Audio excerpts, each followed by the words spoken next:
الحمد لله رب العالمين والصلاة والسلام على رسوله الكريم وعلى آله وأصحابه أجمعين.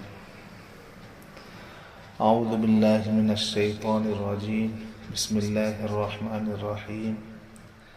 حاميم والكتاب المبين إنا أنزلناه في ليلة مباركة إنا كنا منذرين فيها يفرق كل أمر حكيم أمرا من عندنا إنا كنا مرسلين رحمة من ربك إنه هو السميع العليم.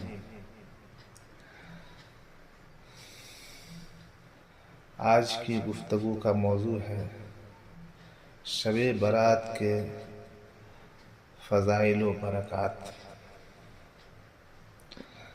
آیت پاک جو میں نے آپ کے سامنے تلاوت کی ہے،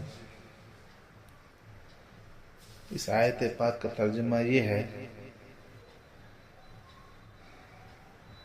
قسم اس روشن کتاب کی، بے شک ہم نے اسے برکت والی رات میں اتاری. بے شک ہم ڈر سنانے والے ہیں. اس میں بانٹ دیا جاتا ہے ہر حکمت والا کام ہمارے پاس کے حکم سے. بے شک ہم بھیجنے والے ہیں تمہارے رب کی طرف سے رحمت. بے شک وہی سنتا اور جانتا ہے. حضرت ابن عباس، قتادہ اور دیگر مفسرین کی رائے یہ ہے کہ آیت پاک کے اندر جس رات کا تذکرہ کیا گیا ہے وہ رات لیلۃ القدر ہے، جیسا کہ سورۃ القدر سے واضح ہے.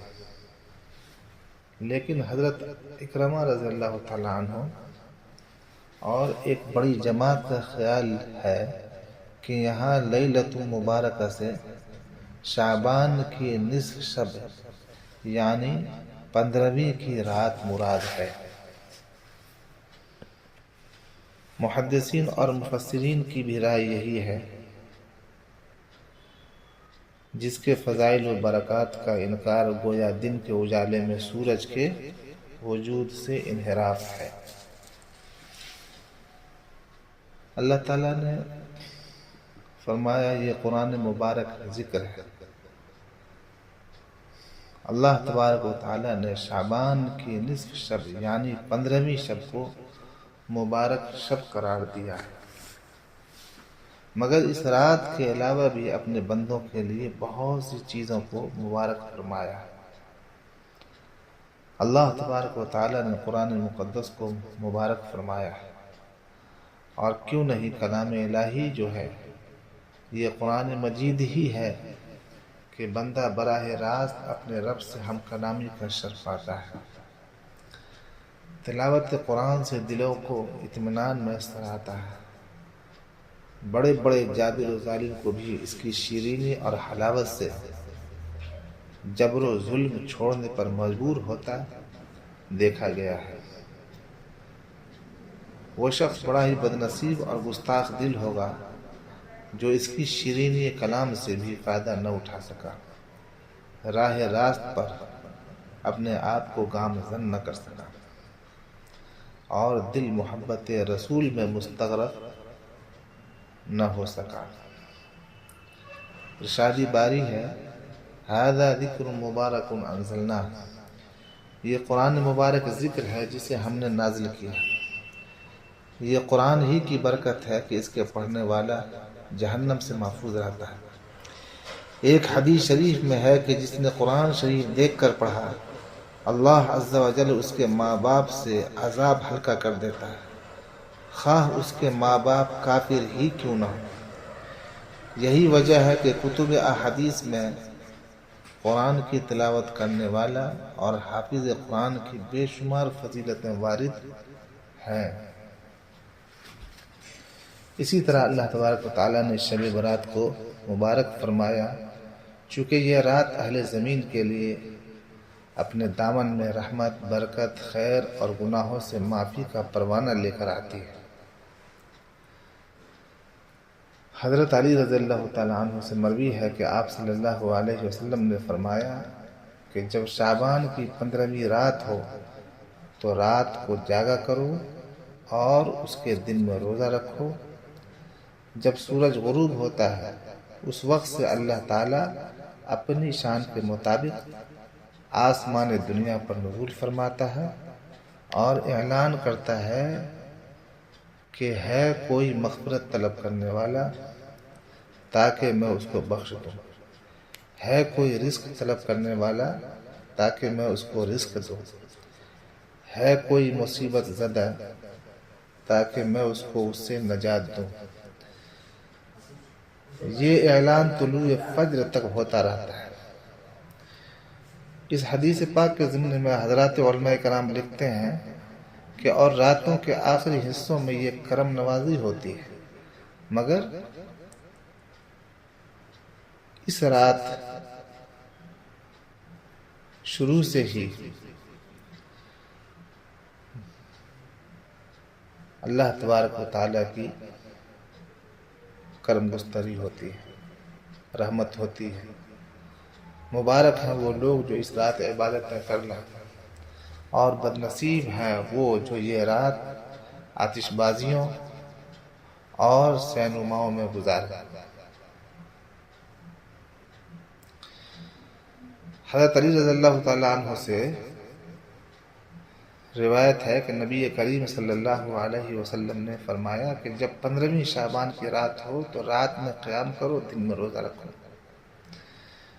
اس حدیث شریف کی تشریح یہ ہے کہ بہتر یہ ہے کہ ساری رات ہی جا کر عبادت کرے، اور اگر نہ ہو سکے تو اول رات سو جائے، آخر رات میں تہجد پڑھے، دن میں روزہ رکھے، یعنی 15 شعبان کا۔ اگر جی چاہے تو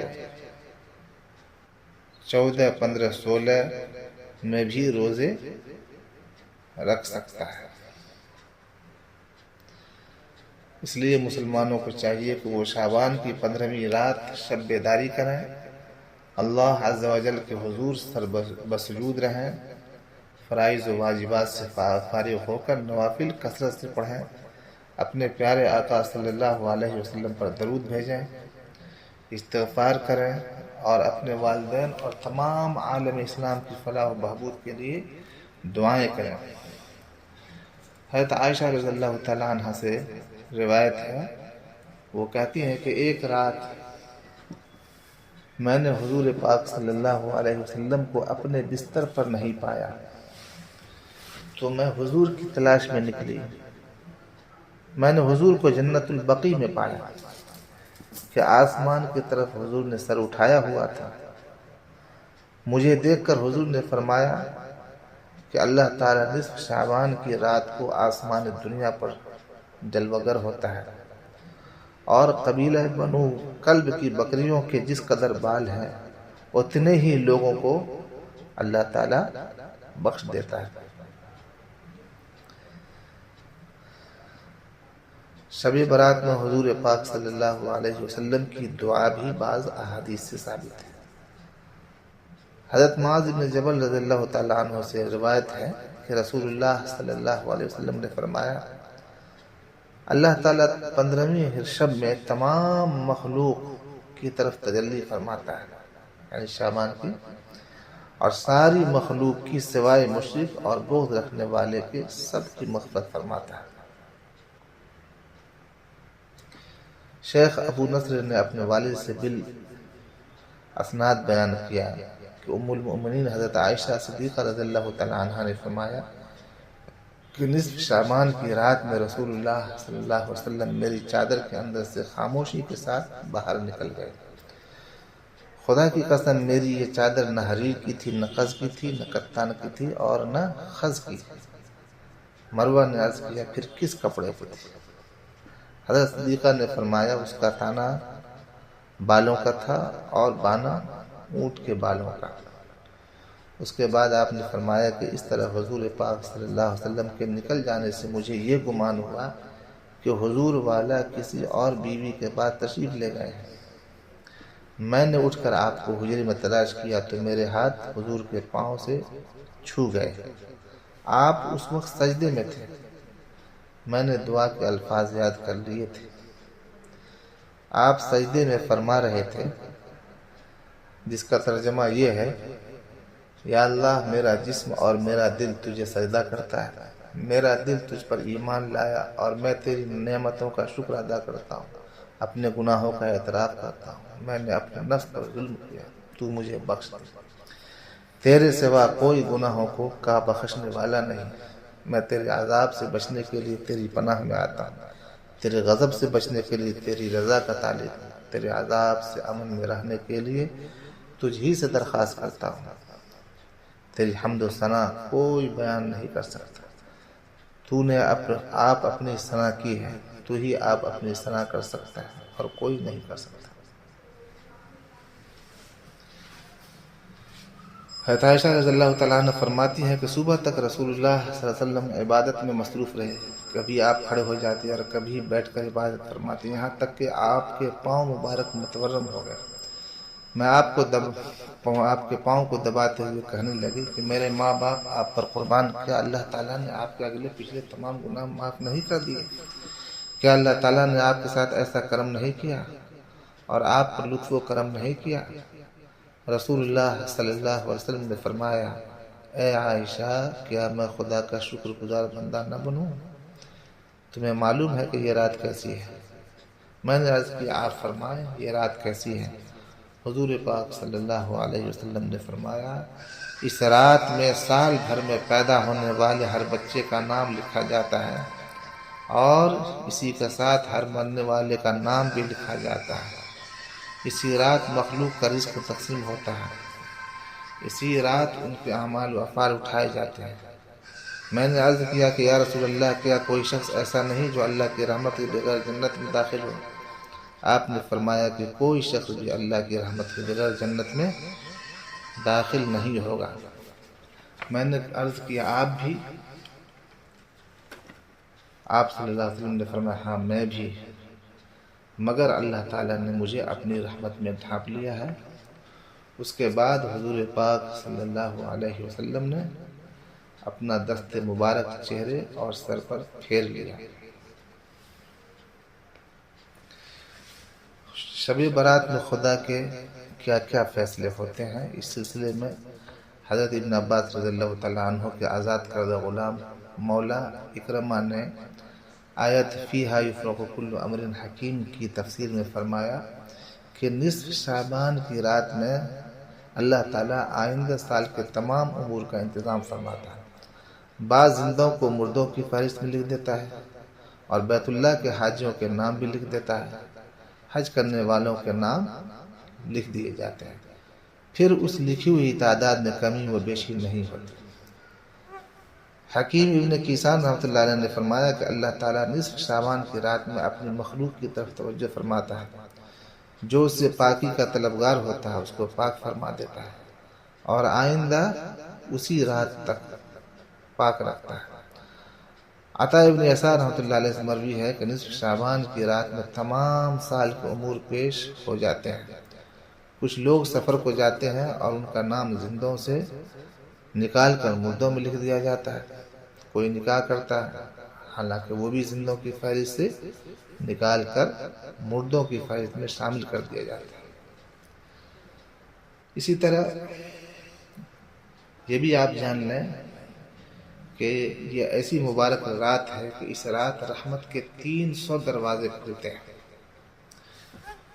حضرت ابو ہریرہ رضی اللہ تعالیٰ عنہ سے مروی ہے کہ حضور پاک صلی اللہ علیہ وسلم نے فرمایا کہ میرے پاس نصف ماہ شعبان کی شب جبرائیل علیہ السلام آئے اور فرمایا، یا رسول اللہ، آسمان کی طرف اپنا سر مبارک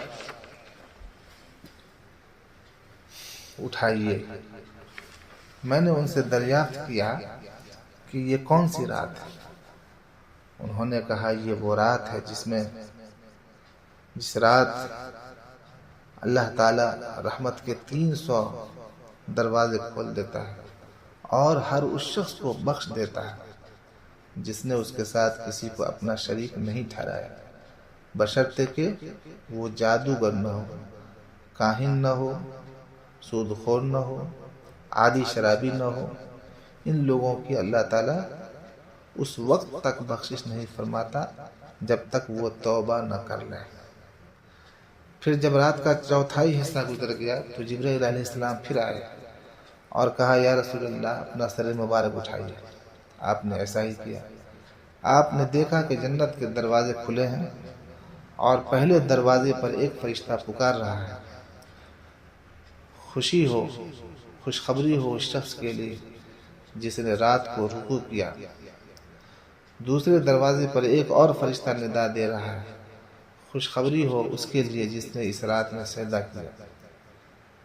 تیسرے دروازے پر ایک اور فرشتہ ندا دے رہا تھا، خوشی ہو اس کے لیے جو اللہ کے خوف سے اس رات میں رویا۔ چھٹے دروازے پر فرشتہ پکار رہا تھا، اس رات میں تمام مسلمانوں کے لیے خوشخبری ہو۔ ساتویں دروازے پر فرشتہ ندا دے رہا تھا، کیا ہے کوئی مانگنے والا کہ اس کی آرزو اور طلب پوری کی جائے۔ آٹھویں دروازے پر فرشتہ پکار رہا تھا، کوئی معافی کی طلبگار ہے، کوئی معاف کروانا چاہتا ہے اپنے گناہوں کو کہ اس کے گناہ معاف کر دیے جائیں۔ حضور پاک صلی اللہ علیہ وسلم فرماتے ہیں کہ میں نے کہا، جبرائیل علیہ السلام، یہ دروازے کب تک کھلے رہیں گے؟ جبرائیل علیہ السلام نے کہا، اول شب سے طلوع فجر تک۔ اس کے بعد جبرائیل علیہ السلام نے کہا، اے محمد صلی اللہ علیہ وسلم، اس رات میں دوزخ سے رہائی پانے والوں کی تعداد بنی کلب کی بکریوں کے بالوں کے برابر ہوگی۔